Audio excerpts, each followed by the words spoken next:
What's going on, everybody? It's the Reformation Keegan, and I'm doing something a little bit newer. So, most of you know that I do a lot of comic analyses from an English major's point of view, but those are entire arcs. They're not singular issues.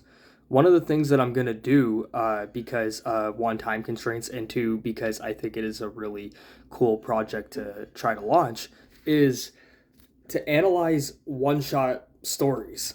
So, one of the goals here is to analyze the characterization, the main messages behind the story, and how this works as a one shot. So, a lot of comics that are one shots are actually really, really good because they have the less is more approach. And that less is more approach can take you a long way when interpreting, because if the writer gives you all the answers to the questions you have, then honestly, it makes reading the book a bit pointless, I would say. But I like that a lot of these one shot stories, they leave room for interpretation and they leave room for healthy debate. So today, we're going to look at Superman 170, and this is by Jeff Loeb.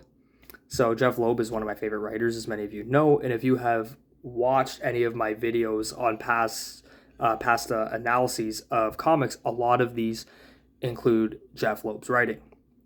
So Superman 170 is a one-shot comic. It was published in 2001. And I think that this is an era of Superman that is really overlooked. And this is around the time that Ed McGuinness was also doing a lot of the art. And Ed McGuinness is one of my favorite comic artists. So that's always a bonus.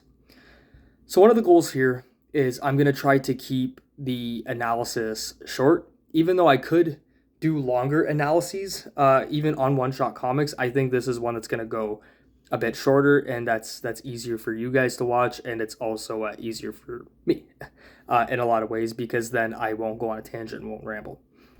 So anyway, we're starting with Superman 170.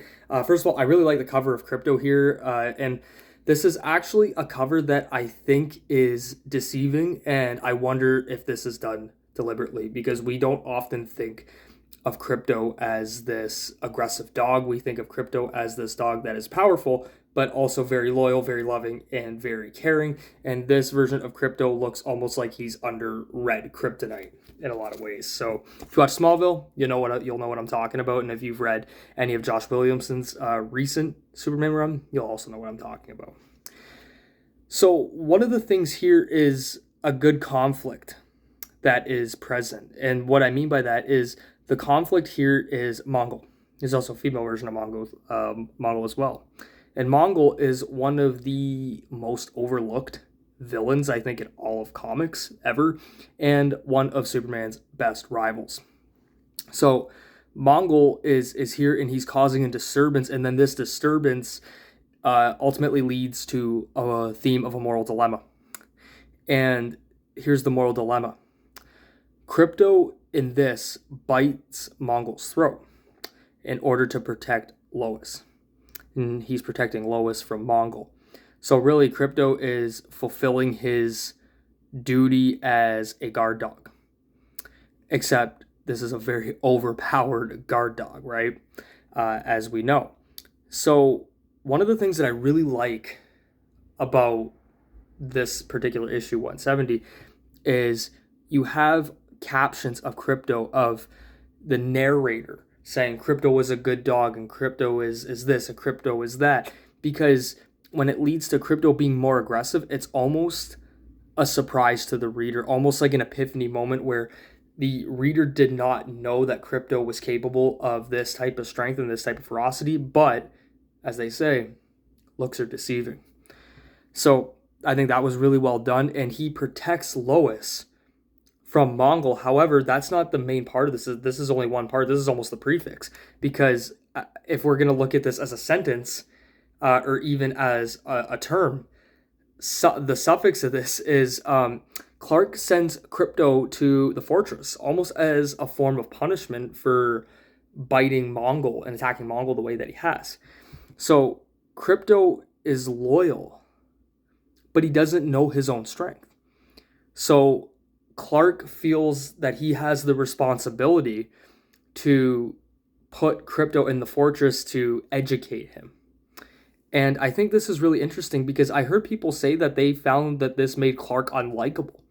And I don't think that's the case. I think it shows Clark's responsibility, because if this would have been in an episode of Smallville, for example, and Krypto attacked Lex very ferociously to the point that he almost killed him, I do think Clark would act upon that, and not necessarily consequence Krypto, but he would want to know more about what made Krypto's clock tick, and he would also want to get answers from Jor-El on why Krypto would be this aggressive. And not even through Krypto, but he might even ask if it's a Kryptonian trait to be this aggressive. So there would be more action going on after the actual physical act. So I think that's a really intriguing part of this. And Lois defends Krypto, even though she does explicitly mention in this issue that Krypto is not her dog. It shows that Krypto was in the right, even though Clark is going to consequence him. So Lois, because of being saved, is automatically thinking in defense mode. And this is a natural, reoccurring theme in human nature that I think a lot of us do when we are attacked in any way, shape, or form, and then somebody or some other entity comes to our defense. We are going to side with them based off of security and based off of loyalty.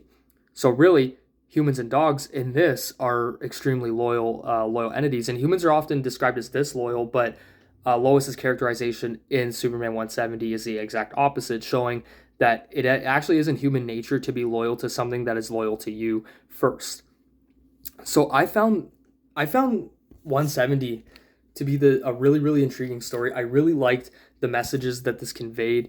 I like that Clark kind of took a position of authority, but also Clark is still learning in his own ways as well about Krypto. So I really enjoyed this. It's a simple premise with a good theme of a moral dilemma, yet it works.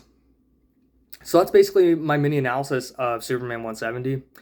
Let me know what you guys think. I highly recommend giving this a read. I think it worked well for many, many different reasons, but this is my analysis, and I highly recommend reading it. I usually don't rate books, but I'd probably give this like a 4.5 out of 5, I'd say, especially if you're just counting this as a one-shot. So I'd get on reading it. It doesn't take long, probably take you 10-15 minutes to read it at most. And most of all, we are at over 500 subscribers now. So now the big goal is to get to 1,000 subscribers. So let's keep trying to get to 1,000 subscribers. And in the short time, let's get to 600 subscribers. So if you can hit the subscribe button or share this video, that would be greatly appreciated. And don't forget to leave a like and don't forget to leave a comment. If you have any other suggestions as well, let me know and I'll be back soon.